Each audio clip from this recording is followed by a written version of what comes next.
ओम शांति।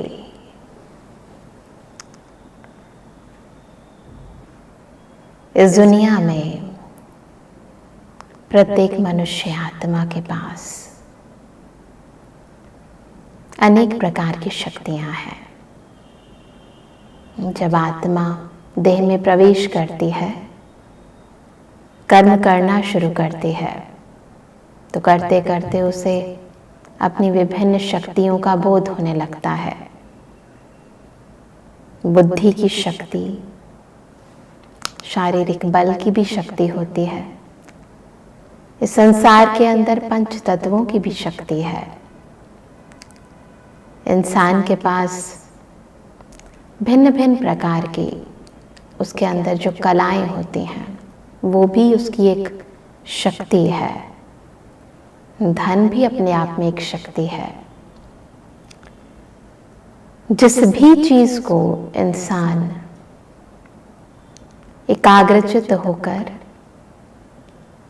किसी भी कार्य में प्रयोग करता है, वो साधारण चीज भी शक्ति रूप धारण कर लेती है। क्यों? क्योंकि आत्मा, मनुष्य आत्मा स्वयं सर्वशक्तिमान परम पिता परमात्मा की संतान है, स्वयं शक्ति है, या यूं कहें कि शिव की शक्ति है। परंतु हर वो शक्ति जो बाहर से दिखाई देती है, जिसे हम देख सकते हैं चर्म चक्षुओं से, वो अस्थायी है, सदा नहीं है, परिवर्तनशील है। हाँ, एक शक्ति है जो सदा है, आज भी है, कल भी थी और कल भी रहेगी। और वो शक्ति है जिसके लिए आज हम सभी यहाँ पर एकत्रित हुए हैं। वैसे तो उस शक्ति को समझने के लिए इन शब्दों की जरूरत नहीं है। शब्द जहाँ खत्म होते हैं, वहाँ वो शक्ति प्रारंभ होती है, और वो है साइलेंस की शक्ति। भले हम सुन रहे हैं उसके बारे में, परंतु साइलेंस इन कानों की शक्ति के पार, इस मुख की शक्ति के पार है। और कोशिश यही है हमारी कि हम आज केवल उस साइलेंस की शक्ति का वर्णन नहीं करें, अपितु यहाँ कुछ न कुछ अनुभव करके जाएं। क्योंकि बहुत समय हो गया है दुनिया में रहते, कर्म करते, सारा दिन सुबह से लेकर शाम तक इंसान एंगेज रहता है, कभी ये काम कभी वो काम, है ना। इतने सारे लोग हमारे आसपास हैं जो हम पर आधारित हैं, तो सभी का ध्यान रखना पड़ता है। वो ध्यान रखते रखते हमारा ध्यान इतना भटक जाता है कि उसे केंद्रित करना, है ना, इस शोरगुल के माहौल में आदत पड़ जाती है इंसान को। आवाज की दुनिया में, आवाजों में आने की, आवाज सुनने की, अचानक से साइलेंस हो जाए तो डर लगता है। मुझे याद है जब हम स्टार्टिंग के अंदर मेडिटेशन करते थे और डीप साइलेंस का अनुभव करते थे, तो मैंने अपनी एक कज़न सिस्टर को कहा कि एक बार आप ट्राई करके देखो। इनफैक्ट मैं सभी को कहती थी कि आप एक बार बैठ कर देखो, आपको इतना आनंद आएगा कि आपने कभी सोचा भी नहीं होगा। तो मुझे याद है जब मैंने अपनी कज़न सिस्टर को कहा कि आप थोड़ी देर साइलेंस में रहकर देखो, तो वो घबरा गई। कहती है कि मैं नहीं रह सकती 2 मिनट भी चुप, है ना। मुझे तो डर लगता है, तो घबराहट होनी शुरू हो जाएगी, है ना। सोचने मात्र से ही वो घबराने लग गई। तो प्रैक्टिकली जब मैं उन्हें कहूँ कि कुछ देर के लिए डीप साइलेंस, गहरी शांति में चले जाओ, है ना, तो उसकी अनुभूति करना, मतलब वो तो एक बहुत दूर की बात हो गई। तो कई बार ऐसा होता है कि हम, जैसे सत्य होता है ना, सच, तो इंसान अक्सर जब झूठ की दुनिया में बहुत आगे निकल जाता है तो सच से बहुत घबराता है। अपना अस्तित्व या कहें अपना वास्तविक दर्पण देखने से भी घबराता है कि क्या मैं सच में ऐसा हूं।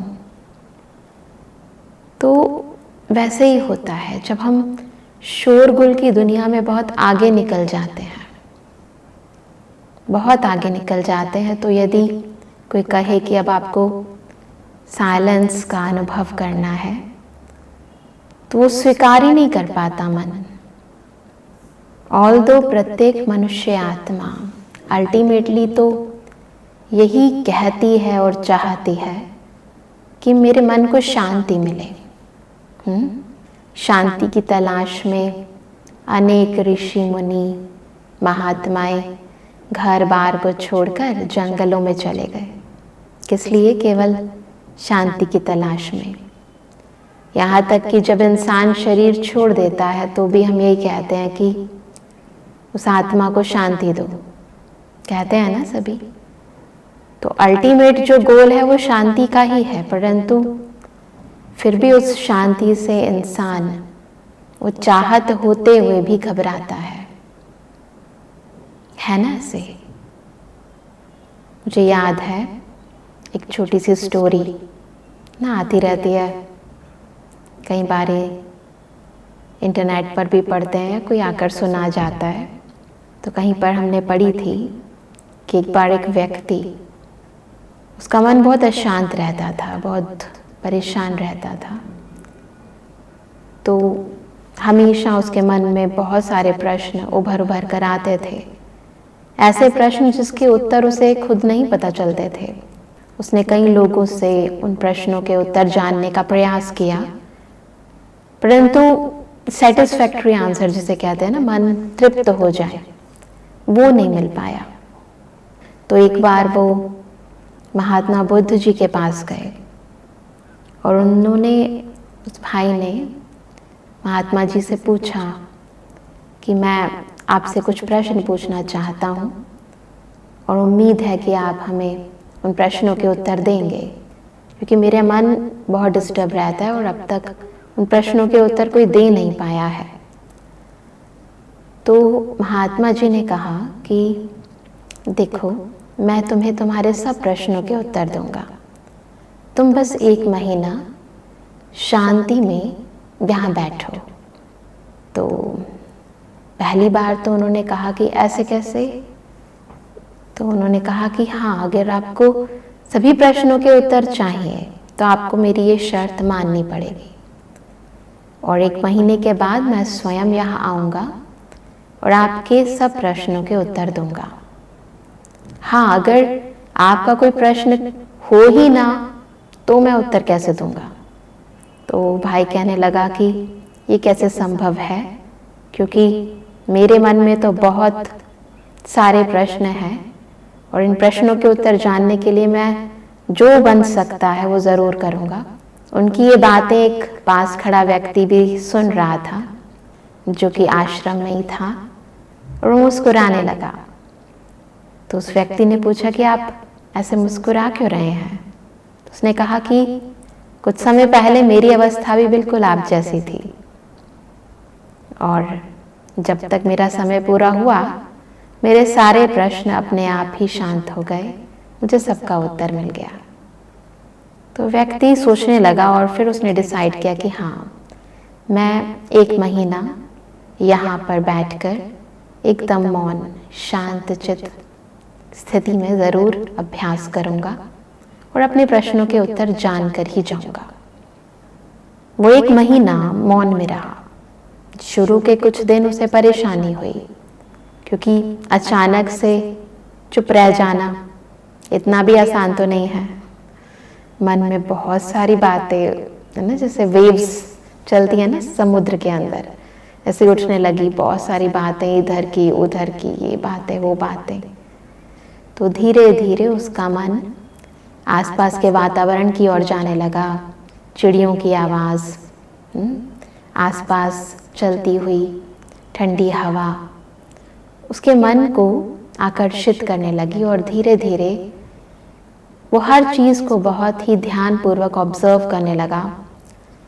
उसका मन शांत और शांत और शांत होने लगा, इतना शांत कि अगले 10 दिन के अंदर उसका मन वाचा में आने को करे ही ना, क्योंकि वो मौन की अवस्था उसे और गहराई में ले गई।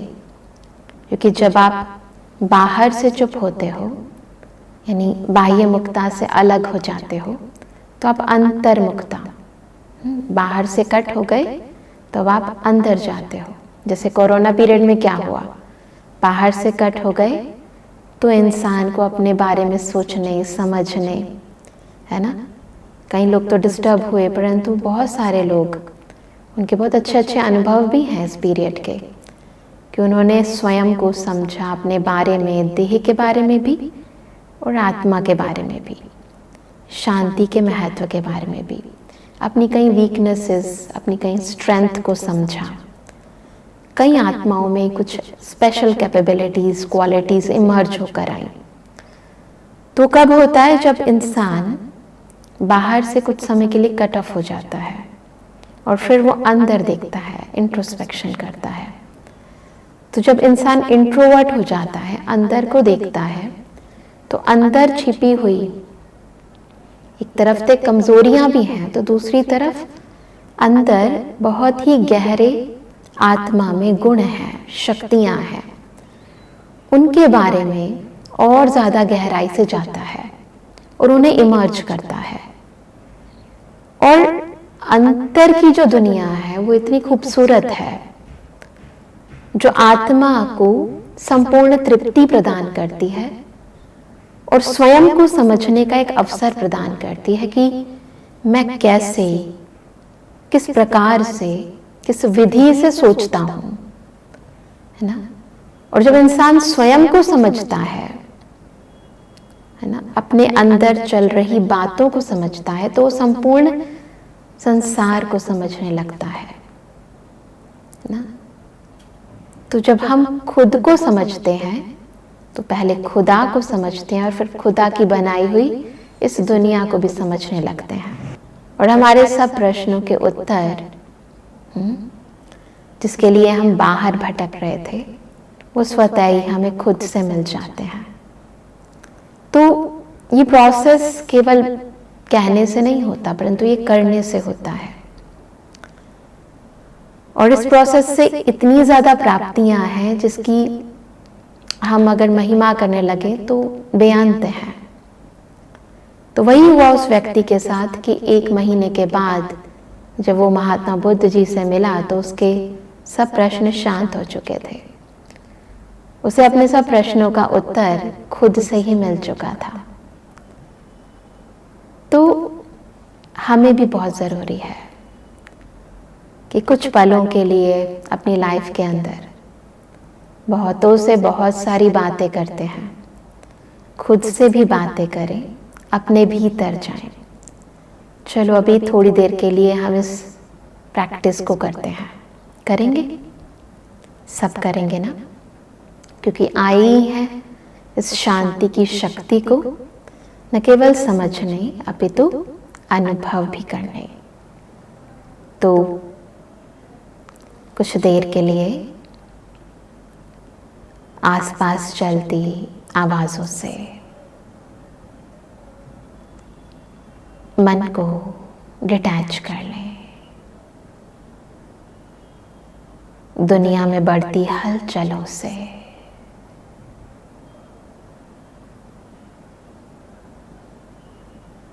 अनेक उतराव और चढ़ावों से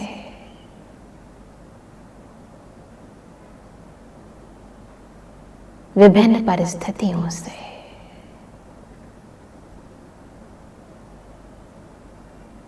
जीवन में चलती समस्याओं से खुद को बिल्कुल अलग करें। मन जो बार बार बाहर घूमने चला जाता है, उसे भी मना लें कि चलो अब अंतर की यात्रा करते हैं। महसूस करें ये संपूर्ण शरीर एकदम हल्का लाइट हो गया है, बिल्कुल जब हम रेस्ट करते हैं वैसे ढीला छोड़ें सभी कर्मेंद्रियों को और सारा ध्यान मन में उठने वाले संकल्पों पर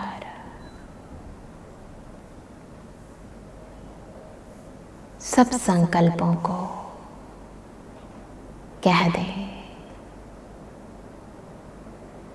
कि अभी हम भीतर जा रहे हैं, तुम बाद में आना, और चले अंदर गहरी गुफा में, मेरे भीतर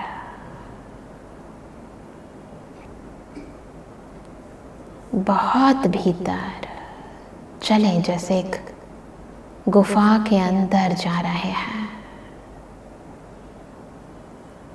अनंत शांति, एक प्रकाश, शांति का प्रकाश है। इस प्रकाश में सब कुछ बिल्कुल स्पष्ट है, कोई व्यर्थ नहीं, कोई कंफ्यूजन नहीं। अंतर जगत एकदम स्पष्ट है। मैं पवित्र हूँ, शुद्ध हूँ, शांत हूँ। मेरे भीतर सुख ही सुख है, प्रेम ही प्रेम है, आनंद और ज्ञान का भरपूर खजाना है। महसूस करें और इमर्ज करें अंतर से निकलती इन सुखदायी किरणों को, इस आनंद को जिसकी तलाश मैं बाहर कर रही थी। इमर्ज रखें और इसी अवस्था में अब इन कर्मेंद्रियों से कर्म करें। इन कानों से सुने,